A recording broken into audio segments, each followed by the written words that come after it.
नमो सिद्धाणं नमो आयर्याणं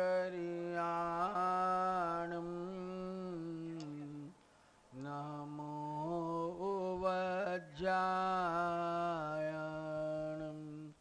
नमो लोये सवसाहुणम्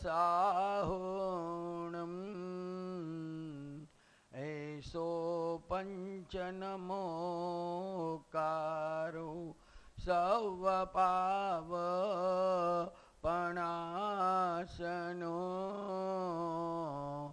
मंगलानंच सवेशिं परमं हवै मंगलम परमं हवै मंगलम।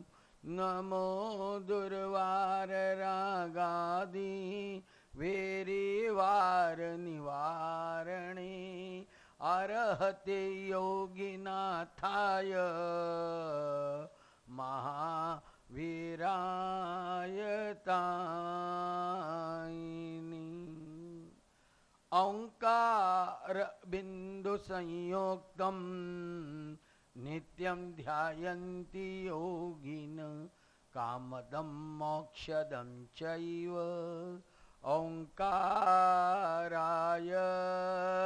नमो नमः ओंकाराय नमो नमः। अज्ञानतिमिरान्धानां ज्ञानाञ्जनशलाकया नेत्रोन्मीलितं येन तस्मै श्री सद्गुरवे नमः। येन तस्मै सद्गुरवे नमः।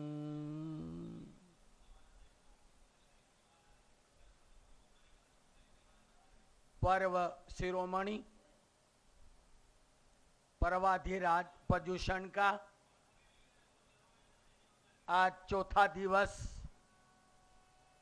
प्रारंभ होने जा रहा है और जहां आचार्य भगवान, साधु भगवान और साध्वी भगवंत जहां जिस नगर में विराजमान हैं, जहां साधु साध्वी की उपलब्धता नहीं है, महाग्रस्त शुद्धता से, पवित्रता से समग्र समाज में आज कल्प सूत्र का वाचन आज प्रारंभ हुआ है। जिस कल्प सूत्र को श्रवण करते हुए आपको और हमको बहुत वर्ष हो गए हैं, परंतु दुख इस बात का है कि हमारी समाज के अंदर तप की साधना बढ़ी, भक्ति की साधना बढ़ी, दान पुण्य की क्रिया बढ़ी, धार्मिक आयोजन हुए, क्रियाओं का बहुत प्रादुर्भाव हुआ, परंतु दुर्भाग्य है आपका और हमारा और हमारी समाज ने बाह्य क्रियाओं का ज्यादा महत्व दिया, परंतु ज्ञान की हमने पूर्ण उपेक्षा कर दी। ज्ञान के बारे में, नॉलेज के बारे में समाज के अंदर बहुत अनभिज्ञता है और अज्ञानता है। कई लोगों को मैंने पूछा कि कल्प सूत्र क्या है। मेरा यह अनुभव है कि 100 में से 99 ये कहते हैं कि हमको कुछ भी कल्प सूत्र के बारे में कोई जानकारी नहीं।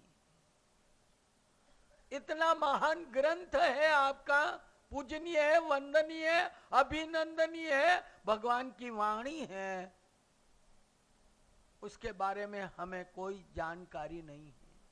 मैं कल्प सूत्र वाचन करने के पहले मैं स्कूल सूत्र की आपको कुछ जानकारी देना चाहता हूं, क्योंकि जानकारी होगी तो आप सही ढंग से इसको समझ पाएंगे, सुन पाएंगे। वो बात तो दूर की बात है, पर हम सही ढंग से समझ ले इस सूत्र को तो हमको जैन धर्म का बहुत कुछ ज्ञान को हम प्राप्त कर सकते हैं। कल्प सूत्र में बहुत सी चीजें ऐसी, तो जो भी भारतीय संस्कृति में जितनी भी धर्म परंपराएं हैं, उन समस्त धर्म परंपराओं में पर्वों का, तीर्थों का, शास्त्रों का और साधु संस्था का बड़ा महत्व है।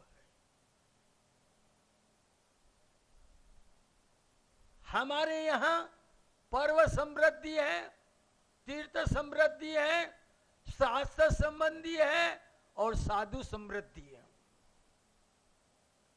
तो पहले हम बात करेंगे पर्व समृद्धि। हम तो नहीं, भारतीय संस्कृति में जितने भी धर्म हैं उनके पास यदि कोई समृद्धि है, कोई वैभव है, तो वो पर्वों का समृद्धि है। और हम सौभाग्यशाली हैं कि हमें ज्ञान पंचमी जैसा पर्व मिला, मौन एकादशी जैसा पर्व मिला, पोषवत दशम जैसा पर्व मिला, अक्षय जैसा तृतीया का पर्व मिला, और साल में 2 बार ऐसा पर्व आता है। कौन सा? होली जी। बाकी सारे पर्व वर्ष में एक बार आते हैं। पर्युषण जैसे पर्युषण भी वर्ष में एक बार आते हैं, पर अमिल होली जिसको हम कहते हैं नवपद होली आराधना, ये वर्ष में 2 बार आती है। और ये भी हमारे लिए क्या है? पर्व। ये हमारी पर्व समृद्धि है। और हमारे यहाँ 12 महीने में कोई न कोई एक पर्व आता है। जैसे पर्व समृद्धि है हमारे पास, तो दूसरी कौन सी समृद्धि है? तीर्थ समृद्धि। ये परिबल है धर्म के, धर्म को टिकाने के। और धर्म का यदि कोई आधार है तो मैं कह सकता हूं कि ये 4 परिबल है। यदि पर्व नहीं है, यदि पर्वों का निर्माण नहीं होता, तो मैं शायद ये कह सकता हूं कि हम मंदिर और उपास तक भी नहीं पहुंच पाते। ये पर्व है इसलिए हम आते हैं। आज ऐसे कई लोग हैं जो कभी मंदिर नहीं जाते हैं, उपासना नहीं जाते हैं, तप नहीं करते हैं, पर जब पर्युषण पर्व आता है और जैन कुल में जन्म लिया तो कहीं न कहीं वो मंदिर, धर्मशाला, और ये आप देखिए यूं मंदिरों में भीड़ नहीं लगती है। जब पर्व के दिन आते हैं तो मंदिरों में भीड़ लगती है, व्याख्यानों में भीड़ लगती है, प्रतिक्रमण में भीड़ लगती है, आराधना साधनाओं में भीड़ लगती है। पर्व इसलिए लोग आते हैं, इसलिए ज्ञानियों ने पर्व समृद्धि बताई है। ये धर्म का एक परिबल है, धर्म को टिकाने का। और यूं कहे कि धर्म का कोई आधार है तो ये पर्व नहीं होते तो हम साधना भी नहीं कर सकते। तो जैनों के पास क्या है? एक पर्व समृद्धि। आप समझ लेना एक चीज। दूसरी है तीर्थ समृद्धि। और ऐसे आपको और हमारे को महान तीर्थ मिले हैं। और आप चाहे हिंदुस्तान के कोई भी कोने के अंदर चले जाएं, चाहे वो कर्नाटक हो, आंध्रा हो, महाराष्ट्र हो, मध्य प्रदेश, राजस्थान, बिहार, चाहे कहीं पे भी जाए, कुछ मिले न मिले, पर हमारे तीर्थ तो मिलते कि नहीं मिलते? हमारे तीर्थ मिलते हैं। भारत का एक एक कोने में हमारे तीर्थ विद्यमान है। ये हमारी तीर्थ समृद्धि है। और हमारा वो समय शिखर तीर्थ हमारी कितनी बड़ी समृद्धि है कि जहां पर 20-20 तीर्थंकरों का वो निर्वाण भूमि है जो आपको प्राप्त हुई है। हमारी तीर्थ समृद्धि है। वो पावापुरी तीर्थ जहां महावीर का निर्वाण हुआ, वो चंपापुरी तीर्थ जहां वासुपूज्य भगवान का निर्वाण हुआ। हम गुजरात की धरती पे आते हैं तो वो दो बड़े महान तीर्थ हैं और उन्होंने अनंत आत्माओं का कल्याण किया, अनंत आत्माओं की शुद्धि की, अनंत आत्माओं को मुक्ति दिलाई। ऐसे दो तीर्थ है, एक गिरनार, गिरनार महान तीर्थ है। और हमारा इतिहास तो ये कहता है कि राजुल और नेम वहीं केवल ज्ञान और वहीं निर्वाण को प्राप्त किया, परंतु इतिहास ये भी कहता है कि आने वाली जितनी भी 24 है, क्या आने वाली 24 है, वो सारी की सारी 24 एक से लगा के 24 तीर्थंकर यदि निर्वाण को प्राप्त करेंगे तो वो कौन सा तीर्थ है? गिरनार तीर्थ पे करेंगे। आने वाली 24 का निर्वाण यदि होगा, मोक्ष होगा, तो कहाँ होगा? गिरनार में होगा। ऐसा वो महान तीर्थ, समेत शिखर जैसा तीर्थ, पावापुरी, चंपापुरी और गिरनार जैसा तीर्थ आपको और हमको मिला। और उसके बाद मैंने कहा था ना, कोई पूछे कि तीर्थाधिराज यदि कोई है तो वह शत्रुंजय महातीर्थ। इतना पवित्र और पावन और जैन समाज का अटूट श्रद्धा का केंद्र है। चाहे दुनिया में कहीं पर भी संघ निकाले और जब तक पालीताना संघ नहीं जाता है तब तक उसकी यात्रा पूरी, क्योंकि संघ माला पहनाने का विधान, संघपति बनने का विधान है तो वही है। और वो पावन भूमि है जहां भगवान ऋषभदेव एक बार नहीं, दो बार नहीं, 99 बार वहां की स्पर्शना की। सिर्फ स्पर्शना नहीं की, उनका समोषण लगा और उन्होंने वहां धीर गंभीर देशना दी। और अजितनाथ और शांतिनाथ भगवान ने वहां चातुर्मास किया। ऐसी वो शत्रुंजय जिसका एक एक कण, एक एक पत्थर जिसके ऊपर सिद्ध हुए अनंत आत्मा, ऐसी ये शत्रुंजय जैसी महान भूमि आपको मिली है। समेत शिखर तीर्थ, पावापुरी, चंपापुरी, गिरनार और हमारा शत्रुंजय जैसा महान तीर्थ आपको मिला है। और आपको ये कह दूं कि आज ये तीर्थ नहीं होते, ये तीर्थ नहीं होते तो आप यात्रा भी नहीं कर सकते हैं। और आपको ये कह दूं, आप भी नहीं रहेंगे, मैं भी नहीं रहूंगा, पर ये तीर्थ तो हमेशा रहने वाले हैं। और इन तीर्थों ने अनंत आत्माओं को तारा, इसलिए तारे वो तीर्थ, ये तीर्थ तारने वाले हैं। नहीं तो हमारे पूर्वज कोई मूर्ख नहीं थे जिन्होंने करोड़ों अरबों रुपया लगाकर इन तीर्थों का निर्माण करवाया। तो पहली समृद्धि आपके पास कौन सी है? पर्व समृद्धि। दूसरी कौन सी है? तीर्थ समृद्धि। और उसके बाद चौथी जो समृद्धि है, शास्त्र। क्या है? ये शास्त्र भी एक हमारी समृद्धि है। और जितने भी हिंदुस्तान और हिंदुस्तान के बाहर जितने भी धर्म हैं और उनके संप्रदाय हैं, उनके सभी के अपने अपने मुख्य ग्रंथ होते हैं। हमारी भारतीय संस्कृति में जो हिंदू समाज है उनके भी मुख्य मुख्य ग्रंथ है। और आप अच्छी तरह से जानते हैं वैदिक परंपरा में 4 वेद हैं। क्या है? जिनको वेद बोलते हैं। 18 पुराण है, गीता है, रामायण है, महाभारत है। ऐसे अनन्य अनंत ग्रंथ उनके पास है। और ये कह दो कि जिसके पास साहित्य नहीं है, बहुत समझने जैसी बात है, जिसके पास साहित्य नहीं है उस धर्म का अस्तित्व नहीं। ज्ञानी ये कहते हैं जिस धर्म और संप्रदाय के पास साहित्य नहीं है वो भिखारी कहलाता है। क्योंकि साहित्य नहीं हमारे धर्म की प्राचीनता अर्वाचीनता को और बताने वाले यदि कोई है तो हमारे ग्रंथ है। तो हिंदू समाज के हमारे यहाँ वेद है, पुराण है, गीता है, वगैरह सारे हैं। जो हमारी मुस्लिम समाज है यदि उनका श्रद्धा का और आस्था का यदि कोई ग्रंथ है तो वो कौन सा है? कुरान। चाहे कहीं पर भी जाइए, उनका मुख्य ग्रंथ यदि है तो वो है कुरान। और उसके बाद क्रिश्चियनों का हम ही देखिए तो उनकी कौन सी है, क्रिश्चियनों का ग्रंथ यदि कोई है तो वो है क्या, बाइबल। और हमारे बुद्ध धर्म है, उनके ग्रंथ हैं, और उनके ग्रंथ को क्या बोलते हैं, बस था तो रिजु वेद ने ये जे थोनो का नॉलेज है। बुद्ध धर्म है हमारे हिंदुस्तान का हुआ। भगवान पारसनाथ के गणधर, केसी गणधर थे, उनके शिष्य थे, वो भी हमारी श्रमण धरा से जुड़े हुए थे। फिर वो केसी गणधर से अलग हुए और उन्होंने श्रमण धारा को, जैन धर्म और बौद्ध धर्म बहुत कुछ मिलते सिद्धांतों की दृष्टि से, पर उनके भी ग्रंथ हैं। और उनके ग्रंथ को क्या बोलते हैं, त्रिपिटक। क्या बोलते हैं, त्रिपिटक। उनके ग्रंथों को क्या बोलते हैं, त्रिपिटक। वहां के भी उनके भी ग्रंथ हैं।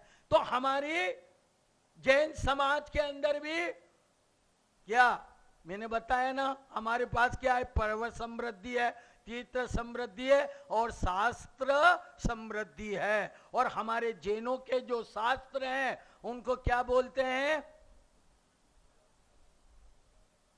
आगम। क्या बोलते हैं, हमारे यहाँ आगम बोलते हैं।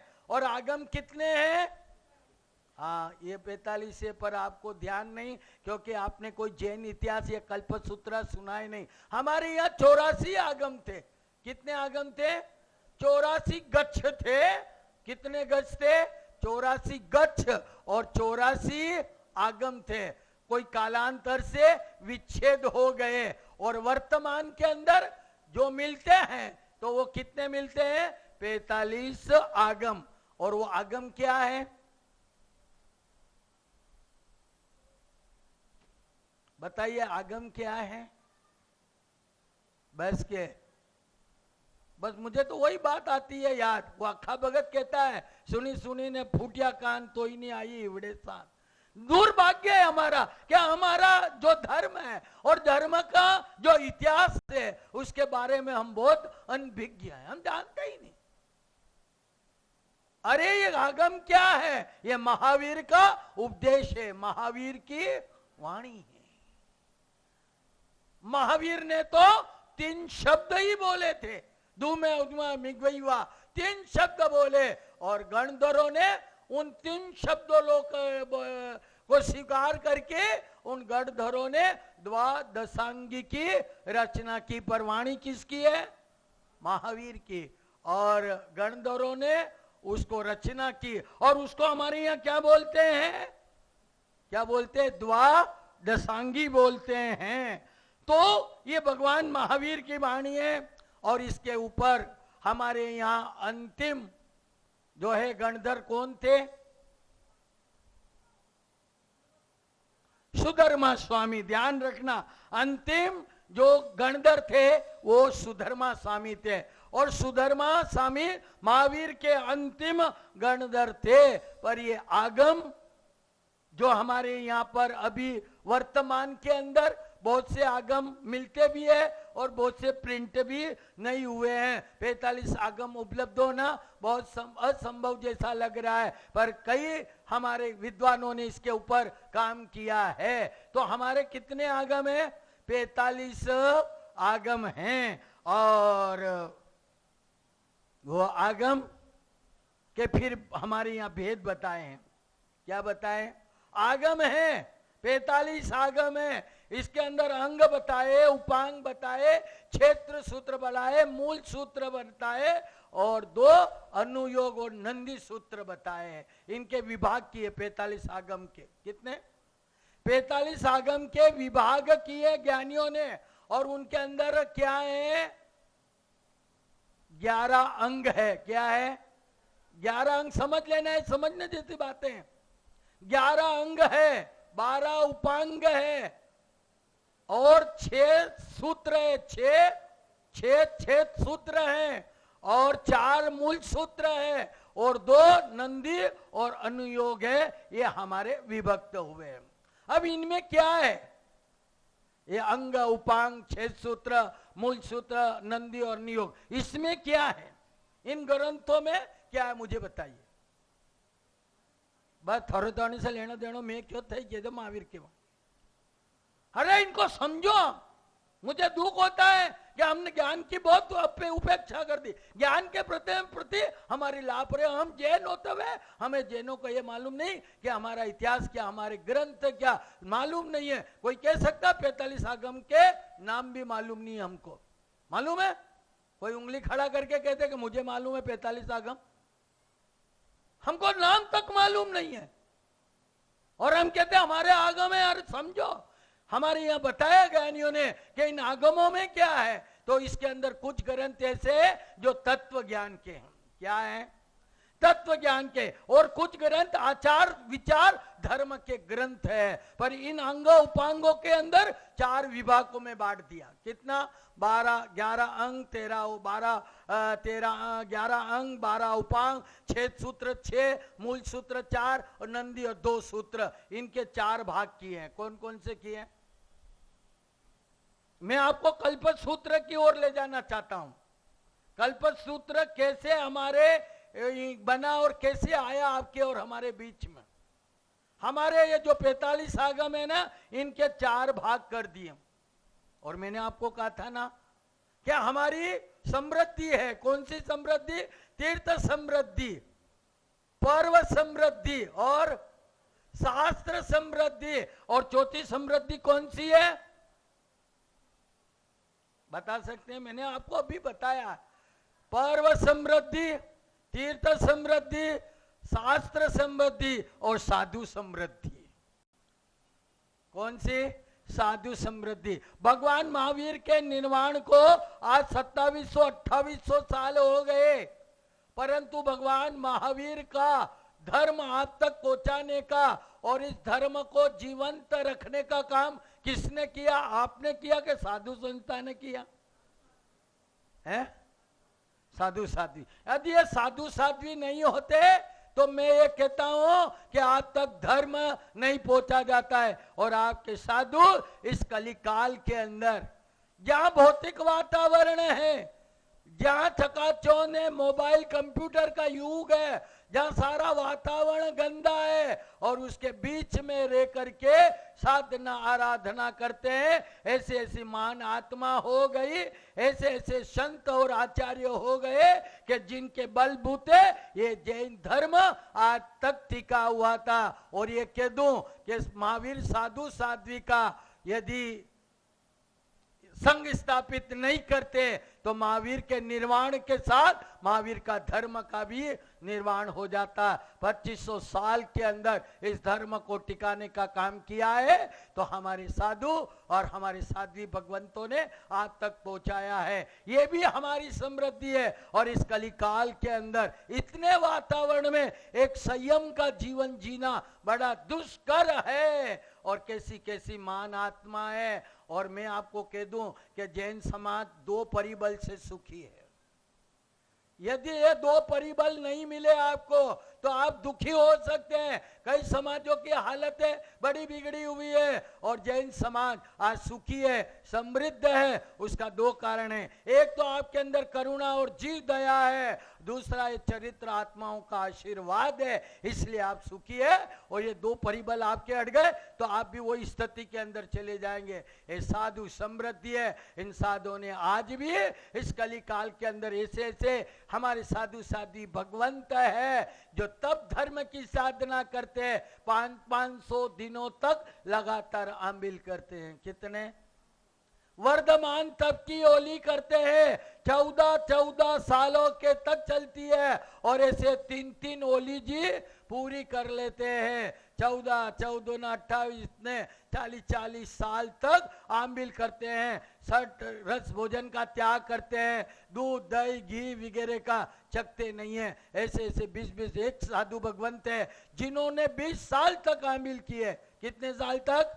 कभी उन्होंने कुछ नहीं खाया। उनके त्याग से, उनके चारित्र से आप सुखी हैं। ये साधु समृद्धि है। हमारी 4 समृद्धि है। कौन सी? पर्व समृद्धि, तीर्थ समृद्धि और शास्त्र समृद्धि और ये साधु समृद्धि। यदि ये साधु संस्था नहीं है, और आपके तो इतने सद्भाग्य है कि इतने हमारे सुखी संपन्न परिवार के लोग सारा संसार के वैभव को त्याग कर महावीर के धर्म को स्वीकार करते हैं। और जो लड़का सुख सैया पे सोया, गरम गरम खाना खाता है, सारी सुविधाएं मिलती है, जब संयम जीवन को स्वीकार कर लेता है तो फिर अपना जीवन इस ढंग से जीता है। आप सोच नहीं सकते। मैं गांव के अंदर ठहरा हुआ था, मैं स्कूल में ठहरा हुआ था और एक साध्वी जी, 4 साध्वी जी भगवंत आए, वो भी एक पास के रूम में ठहरे हुए थे। वो भी वहां से आए, मैं भी वहां से आया। मैं पहले आया, वो बाद में आए। और दिन को 2 बजे वो मेरे पास एक साध्वी जी महाराज आए। दुख है इस बात का कि समृद्धि को आप संभालते नहीं।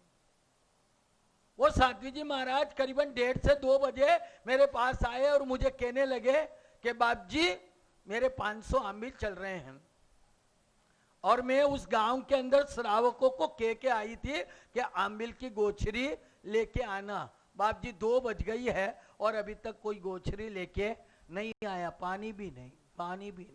वो मेरे बात गर्म पानी भी नहीं है और आमिल की व्यवस्था भी नहीं। वो के आए, कोई आए नहीं, क्योंकि उस गांव के अंदर हाट था, बाजार का दिन था, व्यापार का दिन था। और तुमको व्यापार का दिन हो तो धर्म तो एक साइड में और व्यापार, ये तुम्हारी धर्म की श्रद्धा है।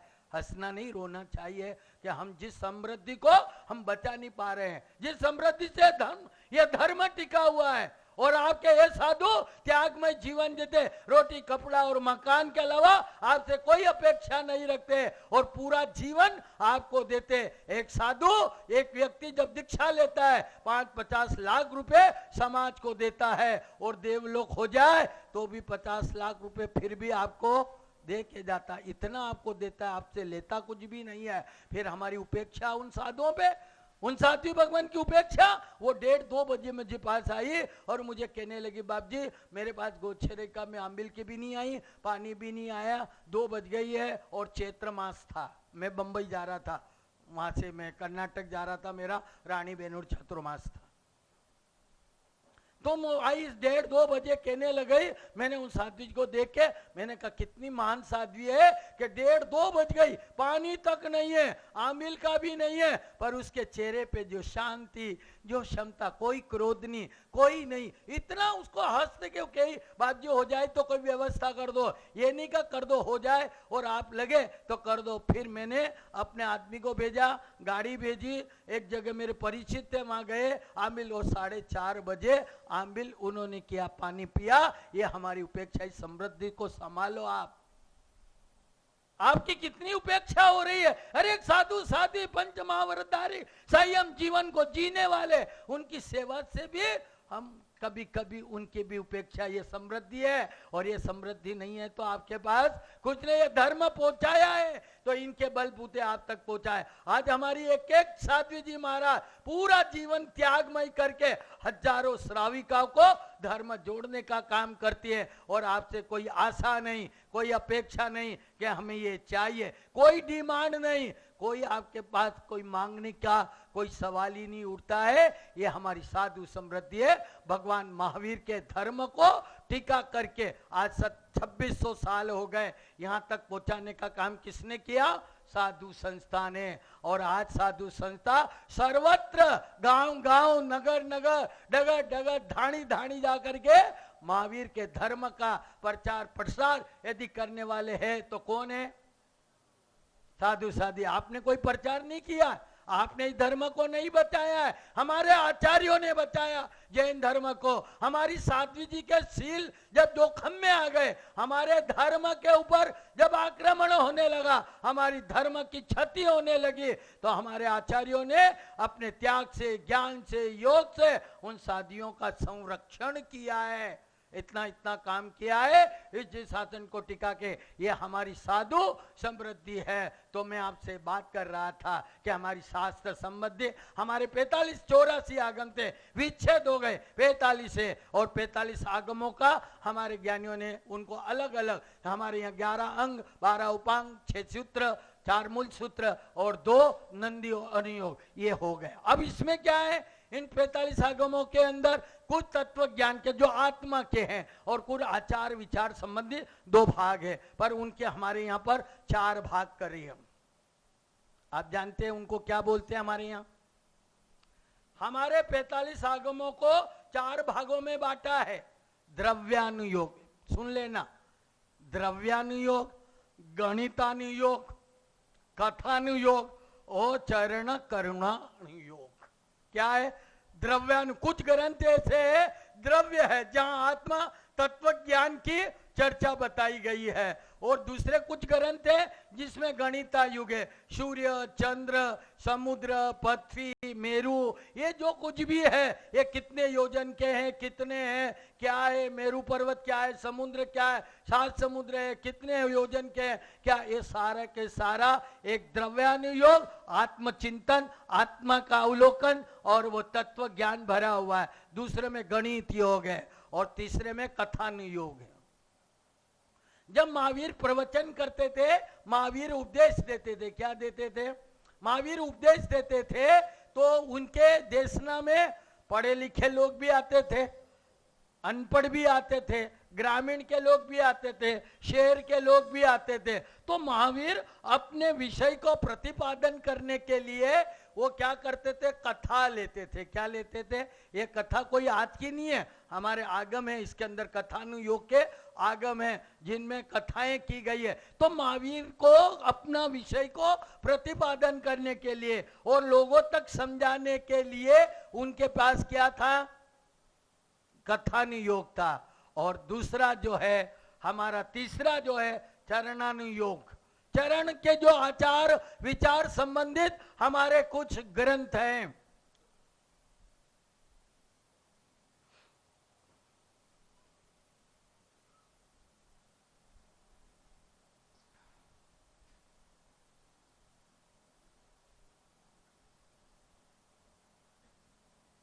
और ये जो द्रव्यानुयोग, गणितानुयोग, कथानुयोग, चरण करुणानुयोग और उसके अंदर हमारे जो 6 सूत्र है, उन 6 सूत्र का 2 भाग है, एक उत्सर्ग मार्ग और एक अपवार मार्ग। एक है राजमार्ग और एक है उत्सर्ग मार्ग और एक अपवाद मार्ग। जैसे आप गाड़ी लेके हाईवे पे चलते हैं और हाईवे रोड के ऊपर जब कोई काम चलता है, कोई पुलिया का, तो वो क्या करते? डाइवर्सन करते, गाड़ी नीचे लेके जाए। हमारे ग्रंथों में भी ऐसा ही है, एक उत्सर्ग मार्ग है, अपवाद मार्ग है।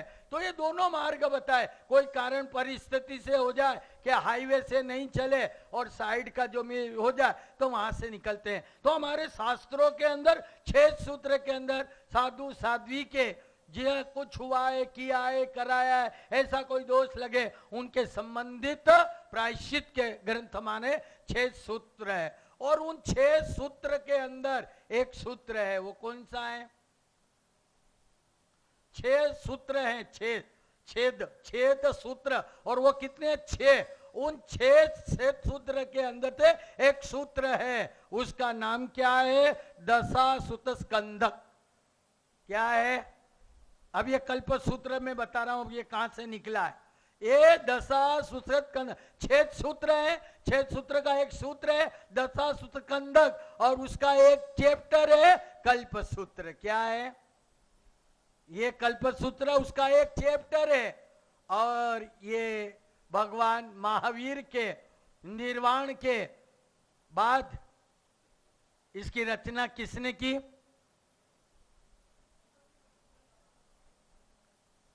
भगवान महावीर के 150 वर्ष के बाद हमारे यहाँ पर क्या एक हमारे सूत्रधर केवलियों की परंपरा, सुधर्मा स्वामी, जम्बव स्वामी, प्रभव स्वामी, स्वयंभव स्वामी, ऐसे आचार्यों की परंपरा चली। और उसके अंदर अंतिम सूत्रधर केवली 14 पूर्वधर भद्रभाव स्वामी हुए जिन्होंने वत्सगरम स्तोत्र की रचना की। ऐसे भद्रभाव स्वामी ने भगवान निर्वाण के 150 वर्ष दशास्कंद से एक चैप्टर निकाल करके ये कल्प सूत्र का रचना की। कब की? भगवान निर्वाण के 150 वर्ष बाद ये कल्प सूत्र की रचना आचार्य भद्र बाहु स्वामी ने की है। और वही कल्प सूत्र जो है आज कल उसका वरघोड़ा निकाला, उसका बहुमान किया और सर्वत्र वो है। तो ये महान अभिनंदनीय वन्य ग्रंथ है जो पर्वादि रात पर्युषण पर्व पर आज सारे चौथे दिन से लगा करके आज सर्वत्र कल्प सूत्र का हमारे देश में भी हो रहा है और विदेशों में भी इस कल्प सूत्र का वाचन किया जा रहा है। तो भगवान निर्वाण के 150 वर्ष में अंतिम सूत्रधर केवली 14 पूर्वधर आचार्य भद्र बाहु स्वामी ने भगवान निर्वाण के 150 वर्ष के बाद दशास्कंदक 6 सूत्र का एक पाठ जो है ये क्या है? कल्प सूत्र है। और ये कल्प सूत्र के अंदर क्या है? कल्पस का मतलब है आचार। क्या है? कल्प का मतलब है आचार। पर्वादि रात पर्युषण पर्व आए तो आता इस कल्प सूत्र में क्या है? भगवान महावीर का चरित्र है। पहले क्या है? भगवान महावीर का चरित्र है। और इस चरित्र के अंदर भगवान महावीर के 27 भव का वर्णन किया हुआ। कितना? 27 भव मालूम है? मालूम है 27 भव? हम कुछ जानते नहीं, बल 27 है महावीर के 27 भव है, बहुत अच्छे, बहुत बढ़िया, पर तुझे कुछ लेना देना है? कोई मतलब नहीं है। भगवान महावीर के 27 भव जानने जैसे है। और उस भगवान महावीर के वो चरित्र के अंदर महावीर की चढ़ती पड़ती गिरते उड़ते ऐसा कई इतिहास। महावीर कई बार ऊंचे भी चढ़े हैं और कई बार नीचे भी, 7वीं नरक तक भी गए हैं और नीचे से ऊपर भी आए। ऊपर से तो चढ़ती पड़ती का जो इतिहास है, चवन कल्याणक से निर्वाण तक का जो इतिहास है वो कल्प सूत्र है। और इसके अंदर कौन सा पहला चैप्टर कौन सा है? महावीर चरित्र। मैं आपको पूछना चाहता हूं, पहले महावीर चरित्र क्यों लिया? आदिनाथ भगवान हुए, उनके सब के पारसनाथ नेमनाथ इनके सब चरित्र बाद में आते हैं, पहले महावीर का आता है। क्यों आता है महावीर का? ये महावीर का शासन है। किसका शासन है? महावीर का शासन है, इसलिए पहले महावीर को चरित्र इसके अंदर लिया। और ये सारे 27 भव का वर्णन है, सारी इसके अंदर महावीर के जीवन की जो भी घटनाएं घटित हुई है वो सारा वर्णन कल्प सूत्र है। और कल वही कल्प सूत्र का अभी अपन वाचन करेंगे। और जब भगवान का जन्म का वाचन का आएगा वो पन्ना पढ़ा जाए। भगवान का जन्मदिन नहीं है, ये वाचन है, परंतु हम उसको जन्मदिन के महोत्सव के रूप में बनाते। उसके बाद आदिनाथ भगवान का चरित्र है, नेमनाथ भगवान का चरित्र है, पारसनाथ भगवान का चरित्र है। ये विस्तार पूर्वक चरित्र है। और उसके बाद संक्षिप्त में और तीर्थंकरों के चरित्र, पहला चैप्टर। दूसरे में क्या है? दूसरे चैप्टर में क्या? इसके 3 चैप्टर।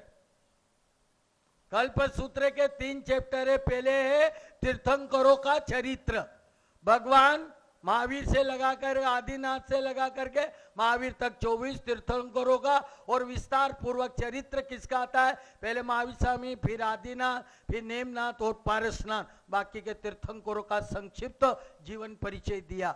ये पहला चैप्टर। दूसरा क्या आता है? हमारे यहाँ पर जो महावीर के धर्म में तीर्थंकरों को धर्म को टिकाने लगा, ऐसे आचार्यों का परिचय आता है। क्या आता है? आचार्यों का परिचय, जिसको थेरावली कहते हैं। हमारे यहाँ भगवान महावीर के बाद कौन हुए? सुधर्मा स्वामी हुए। सुधर्मा स्वामी के पाठ पे कौन है? जम्बू स्वामी। जम्बू स्वामी के पाठ पे कौन है? प्रभव स्वामी। प्रभव स्वामी का स्वयंभव स्वामी हुए। फिर भद्रभाव स्वामी हुए, उस्तुली भद्र, उनका चरित्र इसके अंदर आता है। और उसके बाद तीसरे में क्या आता है? बस मैं पूरा करूंगा, ज्यादा नहीं लूंगा, क्योंकि मुझे दूसरा भी आपसे काम लेना है। इसके बहुत लंबा है, बहुत इतिहास है। उसके बाद तीसरा चैप्टर किसका आता है? कल्प सूत्र सुना नहीं आपने कि नहीं सुना? क्या हवा में उड़ाया? कि सुनने वाली बात रखी, समझने वाली कोई बात नहीं, कोई लेना देना नहीं कल्पसूत्र से। ध्यान रखना, समझने जैसा है। पहला है तीर्थंकरों का चरित्र, फिर आचार्यों की स्तरावली, और उसके बाद के अंदर अंतिम जो है साधु साध्वी के आचार विचार है।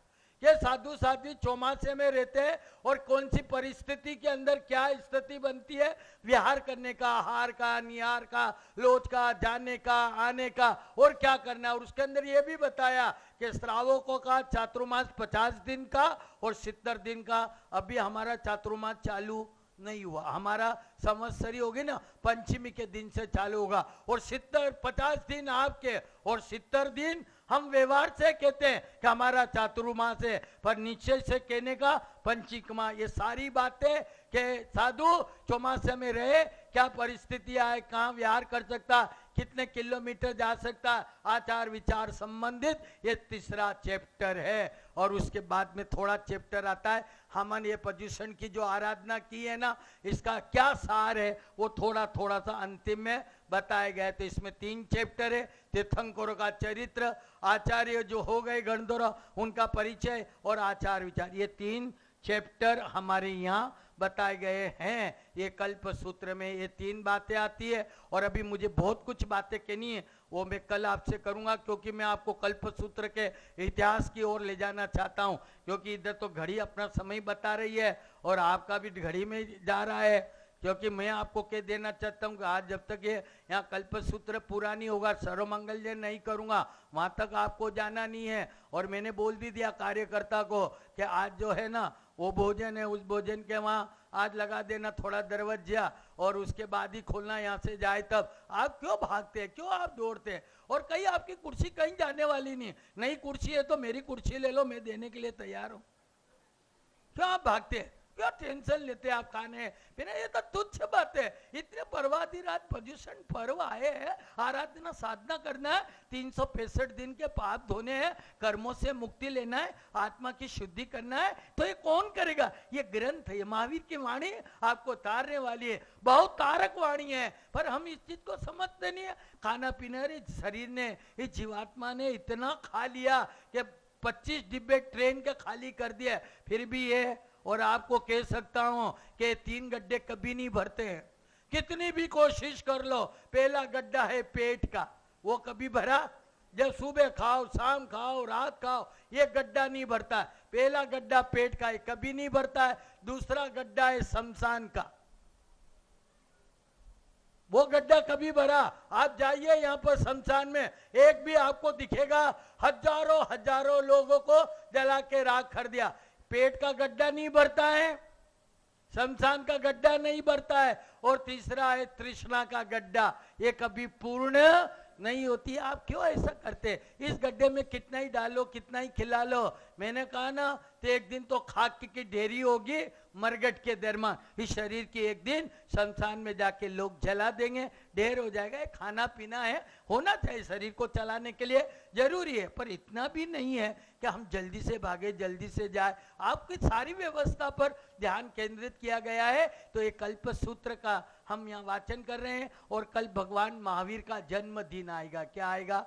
जन्म वाचन का पाना है के भाव चेत सुधी देश से पखवाड़िया, इतने महीने 9 महीने घर में रहे हो। त्रिशला लानी ने जो है महावीर वर्धमान को जन्म दिया, पुत्र रत्न को जन्म दिया, उसकी बधाई होती है, उसके कार्यक्रम होते हैं। तो हम हर साल जहाँ पर रहते हैं वहाँ पर भगवान महावीर का जन्म महोत्सव मनाते हैं, उनके माता पिता बनाते हैं, और एक उनकी दासी जो प्रियवंदा दासी जो माता पिता को जो है शुभ समाचार देती, बधाई देती है। तो एक हमारा कार्यक्रम है। और 14 सपना वहाँ पर बताए जाते हैं, उतारे जाए, सारे गीत गाए जाते हैं। तो यहाँ भगवान के महावीर के माता पिता बनना मतलब सिद्धार्थ राजा और तिशला रानी बनना है, और उनकी दासी। तो यहाँ चढ़ावा रखा गया है भगवान के माता पिता बनने का। किसका? भगवान के माता पिता बनने का एक चढ़ावा, प्रियवंदा दासी का दूसरा चढ़ावा। और जो लोग भगवान के माता पिता बनेंगे उनको यहाँ स्टेज पे लाएंगे, राजा महाराजा बनाएंगे, और उनके सामने ये जन्म महोत्सव का मंगलमय कार्यक्रम होगा। और जो हमारी पत्रिका निकलेगी उसके अंदर उनका नाम दिया जाएगा कि पर्वाधिराज पर्युषण पर्व पर भगवान के माता पिता के लाभार्थी अमूल्य लाभ है। और इस शंखेश्वर की धरती पर आप आए हैं भगवान के माता पिता बनने का। हम साक्षात तो नहीं बन सकते, पर एक भावों के साथ में बन करके हमारे जीवन के अंदर ऐसे पुत्र को जन्म दे जो 3 लोक के अंदर पूजित हो जाए। तो भगवान के माता पिता बनने का चढ़ावा, प्रियवंदा दासी बनने के ये 2 चढ़ावे हैं, ये यहाँ होने जा रहे हैं, ये करेंगे। और उसके बाद मैं कल्प सूत्र वाचन करूंगा। ये बाकी के चढ़ावे हम बाद में लेंगे। 2 चढ़ावे पहले। हेलो साउंड, हेलो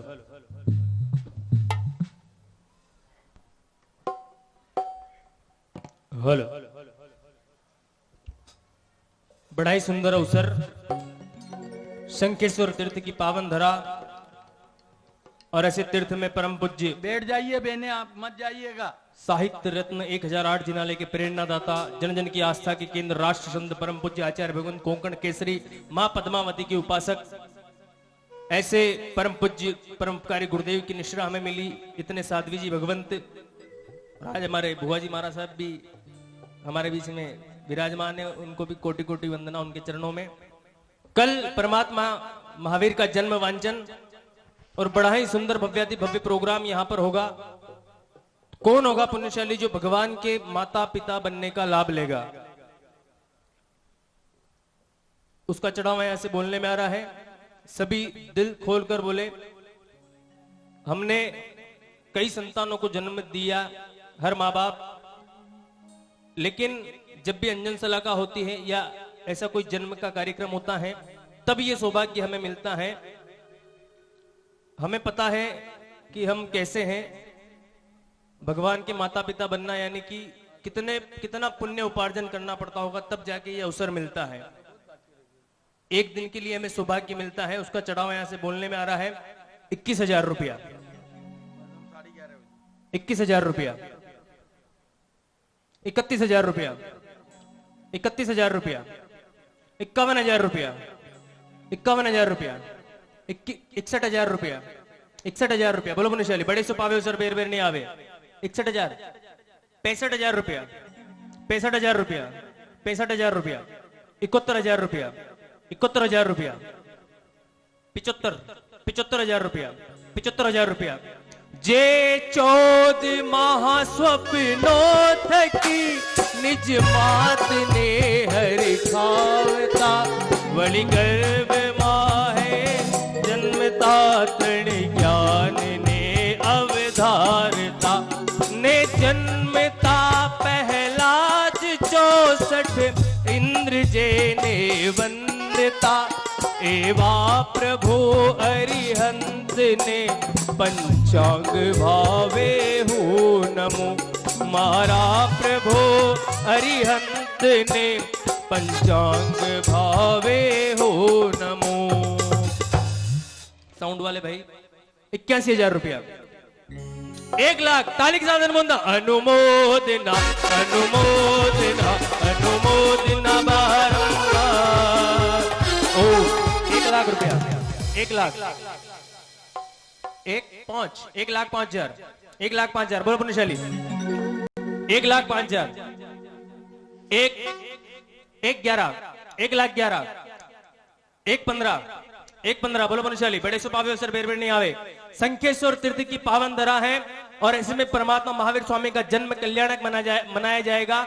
भगवान के माता पिता बनकर राज दरबार लगेगा और 14 महास्वप्न उतारे जाएंगे 14 बालिकाओं द्वारा। प्रियमदा दासी आपको बधाई देने आएगी। एक दिन के लिए कितने पुण्य का बंद करेंगे हम पुण्यशाली?